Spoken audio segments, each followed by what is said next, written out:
Hello everyone, I am Hemant Kumar Jain and today we are starting our second topic of National Income chapter, that is basic concepts of national income. In last video I prepared circular flow of income model. Now we are going to start our new topic, that is basic concepts. इस basic concepts के जो हमारा topic है basic concepts of national income, इसमें हमें basically total 8 concepts पढ़ने हैं. Number 1 normal resident, number 2 domestic territory, number 3 factor income and transfer income, number 4 domestic and national product, number 5 gross and net product, number 6 market price and factor cost, number 7 classification of goods and last stock and flow. तो ये 8 concepts हैं जो हमें यहां पढ़ने हैं. One by one हम 8 concepts को पढ़ेंगे. In today's video we will discuss only these two, normal resident and domestic territory. Remaining topics will be discussed in next videos. So let's start today's topic.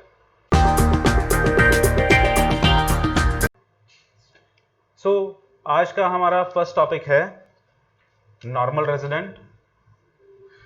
Normal resident basically कौन होता है, इसको जानने के लिए हमें 2 चीजों पर ध्यान देना होगा. We have to consider 2 things. Number 1, a person must reside, the important term is here reside, in country. एक पर्सन कंट्री के अंदर रहना चाहिए फॉर मोर देन 1 ईयर और 1 ईयर.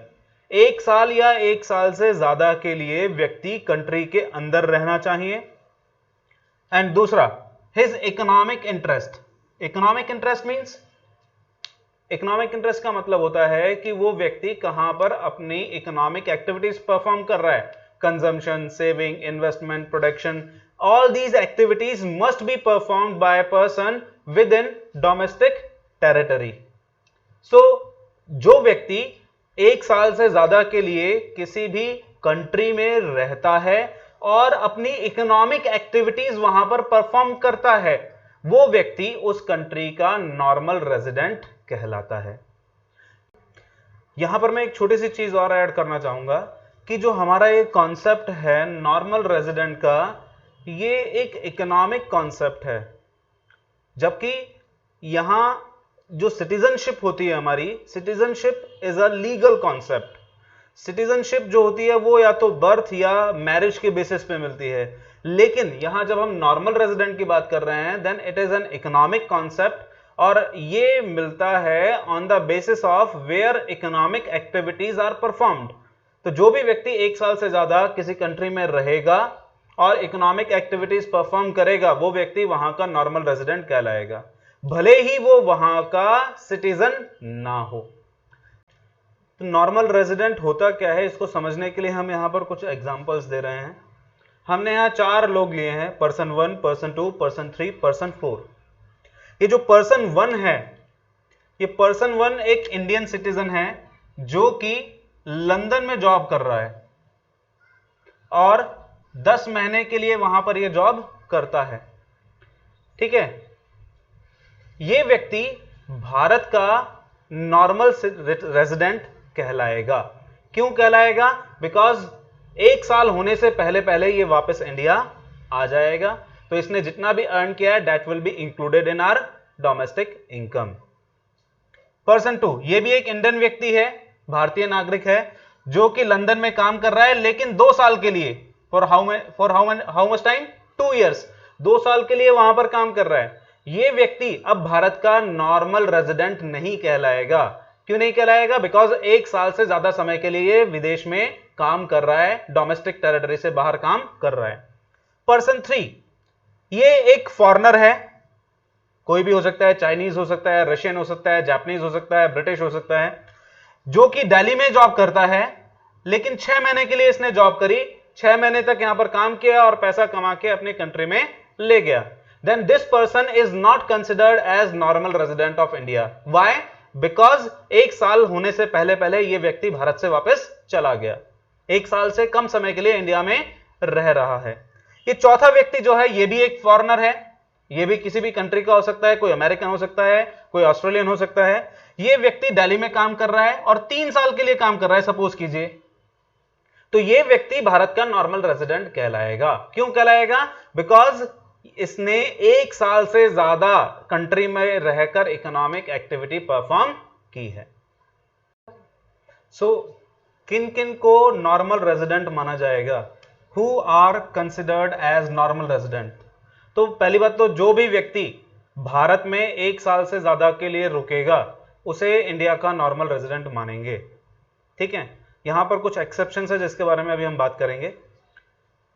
पहला, all the people who are working in country for 1 year और more, 1 साल या उससे ज्यादा के लिए जो भी व्यक्ति भारत में आके काम करेगा, इकोनॉमिक एक्टिविटी परफॉर्म करेगा, उसे भारत का नॉर्मल रेजिडेंट माना जाएगा। दूसरा, Indian ambassadors posted in Indian embassy, जो इंडिया के एम्बेसडर्स हैं जो outside of India Indian embassies में पोस्टेड हैं। एम्बेसी माने, एम्बेसी का मतलब क्या होता है? दूतावास। हर कंट्री दूसरी कंट्री के साथ अपने रिलेशनशिप मेंटेन करने के लिए एक ऑफिसर दूसरी कंट्री में अपॉइंट करती है, उस व्यक्ति को बोलते हैं एम्बेसडर। उसका जो ऑफिस होता है, उसका जो रेजिडेंस होता है, उसे बोलते हैं एम्बेसी। तो जो भी भारतीय एम्बेसडर दूसरी कंट्रीज में पोस्टेड हैं उन सबको भारत का ही रेजिडेंट माना जाएगा, नॉर्मल रेजिडेंट माना जाएगा। इवन वहां जो इंडियन स्टाफ होता है उन एम्बेसीज में, उसे भी इंडिया का ही नॉर्मल रेजिडेंट माना जाएगा। Indians working in foreign embassies and international organisations, दूसरे देशों की एम्बेसीज हमारी कंट्री में बनी हुई है, दिल्ली में जैसे चाइना की, रशिया की, जापान की, इन सब देशों की एम्बेसीज बनी हुई हैं। इन एम्बेसीज में जो भारतीय व्यक्ति काम कर रहे हैं उन्हें भारत का ही नॉर्मल रेजिडेंट माना जाएगा। दूसरा, इंटरनेशनल ऑर्गेनाइजेशंस, यानी जैसे WHO हो गया हमारा, वर्ल्ड बैंक है, इनमें काम करने वाला जो भारतीय स्टाफ है, इन भारतीय व्यक्तियों को भारत का ही नॉर्मल रेजिडेंट माना जाएगा। Now, who are not considered as normal resident of India? Who are not considered as normal resident of India, our country? Foreign ambassadors working in India, foreign embassies जो India में बनी हुई है उनमें जो foreign ambassador and foreign staff जो काम कर रहा है वो इंडिया के नॉर्मल रेजिडेंट नहीं समझे जाएंगे। इंटरनेशनल ऑर्गेनाइजेशंस जैसे WHO, world bank, UNESCO, UNICEF and their foreign staff, और इन ऑर्गेनाइजेशंस में काम करने वाले फॉरेन स्टाफ, फॉरेनर्स जो कि इंडिया में वर्क कर रहे हैं इस समय, working in India, they are not considered as normal resident of India, हमारी कंट्री के नॉर्मल रेजिडेंट नहीं मानेंगे। इंटरनेशनल ऑर्गेनाइजेशन और उसमें काम करने वाले फॉरेन स्टाफ दोनों को। Indians who are working in abroad for 1 year और मोर, 1 साल या उससे ज्यादा के लिए जो भारतीय भारत में काम नहीं करते हैं, भारत से बाहर काम कर रहे हैं, उन्हें इंडिया का नॉर्मल रेजिडेंट नहीं मानेंगे। जैसे सपोज करो कि मेरी जॉब लग जाती है, मैं दुबई चला जाता हूं और 1 साल से ज्यादा के लिए वहां रहता हूं, तो मैं भारत का नॉर्मल रेजिडेंट कंसिडर नहीं किया जाऊंगा, लेकिन भारत का सिटीजन मैं रहूंगा। Then Indians who cross the border on daily basis और रेगुलर बेसिस, यानी जो भारतीय रेगुलर बेसिस पर भारत का बॉर्डर क्रॉस करते हैं, जैसे नेपाल, बांग्लादेश या पाकिस्तान की तरफ जाते हैं, रेगुलर बेसिस पर आते जाते रहते हैं, उन्हें भारत का ही नॉर्मल रेजिडेंट माना जाएगा हमेशा।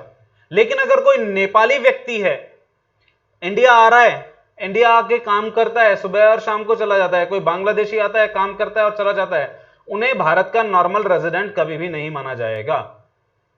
ठीक है। Now our second concept, domestic territory, और we can say that economic territory. Domestic territory, economic territory एक ही होती है और ये ज्योग्राफिकल टेरिटरी से अलग होती है, याद रखना। तो पहले हम देखते हैं क्या होता है हमारी डोमेस्टिक टेरिटरी। 2 चीजें हमें यहां पर ध्यान देनी है। पहला, territory governed by government of domestic country, domestic government के थ्रू वो एरिया या वो टेरिटरी गवर्न होना चाहिए। And the flow of goods, factors and capital is free, उस एरिया में कैपिटल, गुड्स और फैक्टर्स का फ्लो कैसा होना चाहिए? फ्री होना चाहिए। यानी without any restriction goods, factors and capital can circulate, can flow within that area. That area is considered as economic और domestic territory of our country. तो ये ज्योग्राफिकल टेरिटरी से अलग हो सकता है कि कुछ एरियाज जो हमारी ज्योग्राफिकल टेरिटरी में तो आते हैं लेकिन डोमेस्टिक टेरिटरी में नहीं आते हैं, और ऐसे ही कुछ एरियाज होते हैं जो हमारे ज्योग्राफिकल एरिया में तो नहीं होते हैं लेकिन फिर भी उन्हें हमारी डोमेस्टिक टेरिटरी में शामिल किया जाता है. कौन से एरियाज होते हैं वो देखते हैं. What includes in domestic territory? Domestic territory में क्या क्या इंक्लूड किया जाएगा? तो जो हमारे इंडियन एम्बेसीज बनी हुई हैं, भारतीय दूतावास बने हुए हैं, कहां पर? अब्रॉड में, विदेशों में जो भारतीय दूतावास बने हुए हैं, यानी हमारे जो एम्बेसडर का ऑफिस है, उसका रेजिडेंस है, वो पूरा एरिया हमारी डोमेस्टिक टेरिटरी में शामिल किया जाएगा, बिकॉज वहां पर रूल्स रेगुलेशंस सारे के सारे इंडियन गवर्नमेंट के चलेंगे.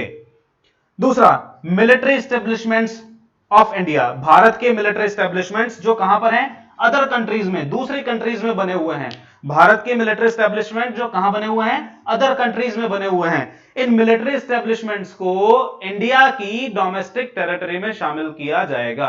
जैसे भारत का एक मिलिट्री एस्टेब्लिशमेंट या कैंटोनमेंट जैसे भूटान में बना हुआ है, तो पूरा एरिया जहां पर इंडियन मिलिट्री का वो कैंटोनमेंट बना हुआ है, that will be included in our domestic territory. Ships, aircrafts जो भारतीयों द्वारा संचालित किए जाते हैं, इंडियन जो व्यक्ति हैं उन्हें ऑपरेट करते हैं, जो दो देशों के बीच में क्या कर रहे हैं? अपनी सर्विसेज प्रोवाइड कर रहे हैं, है ना. इसके अलावा फिशिंग वेसल्स, मछली पकड़ने वाले जहाज, फ्लोटिंग प्लेटफॉर्म्स, ये सभी जो भारतीय व्यक्तियों के स्वामित्व वाले हों या भारतीय व्यक्तियों द्वारा संचालित किए जा रहे हों, इन सबको इंडिया की डोमेस्टिक टेरिटरी में शामिल किया जाएगा. ठीक है. So now which areas are not included in domestic territory? Domestic territory में किन एरियाज को शामिल नहीं किया जाएगा? तो जैसा हमने पहले पढ़ा था, जस्ट उसका लगभग अपोजिट ही है, देख लीजिए आप. Foreign embassies located in India. दूसरी कंट्रीज की जो एम्बेसीज हमारी कंट्री में बनी हुई हैं, सपोज करो चाइना की एम्बेसी बनी हुई है दिल्ली में, तो चाइनीज एम्बेसी जो दिल्ली में बनी हुई है, that area, that embassy is not included in our domestic territory. Geographically हमारे एरिया में आ रहा है बट हमारी डोमेस्टिक टेरिटरी में उसे शामिल नहीं करेंगे. Military establishments of other countries in India. दूसरी कंट्रीज की मिलिट्री एस्टैब्लिशमेंट्स, कोई कैंटोनमेंट जैसे, जो हमारी कंट्री के अंदर बने हुए हैं, उन्हें हमारी डोमेस्टिक टेरिटरी में इंक्लूड नहीं किया जाएगा. ठीक है. यानी मान लेते हैं कोई अमेरिकन मिलिट्री एस्टैब्लिशमेंट इंडिया के किसी पार्ट में बना हुआ है, अमेरिकन सोल्जर वहां रुके हुए हैं, then that area is not included in our domestic territory. Which areas are included in our domestic territory and which are not included? इसे हम इन एग्जांपल्स के माध्यम से देख सकते हैं. जैसा कि पहला नजर आ रहा होगा आपको, यहां पर पहला दिया हुआ है इंडियन एम्बेसी इन ऑस्ट्रेलिया, ये हमारे डोमेस्टिक टेरिटरी का पार्ट होगा. इंडियन कॉन्सुलेट इन जापान, ये भी हमारे डोमेस्टिक टेरिटरी में इंक्लूड किया जाएगा. Branch of Indian bank in United kingdom, तो ये हमारी डोमेस्टिक टेरिटरी में शामिल नहीं किया जाएगा. याद रखिएगा जो इंडियन एम्बेसीज या कॉन्सुलेट्स हैं, ये फॉरेन कंट्रीज में जो बने हुए हैं उन्हें शामिल करेंगे, लेकिन बैंक या फिर और कोई यूनिट होगी उसे शामिल नहीं करेंगे. माइक्रोसॉफ्ट ऑफिस इन इंडिया, ये हमारे डोमेस्टिक टेरिटरी में शामिल होगा. जर्मन एम्बेसी इन इंडिया, ये हमारे डोमेस्टिक टेरिटरी में इंक्लूड नहीं होगा. So this is all for today. Meet you soon in next video. Thank you.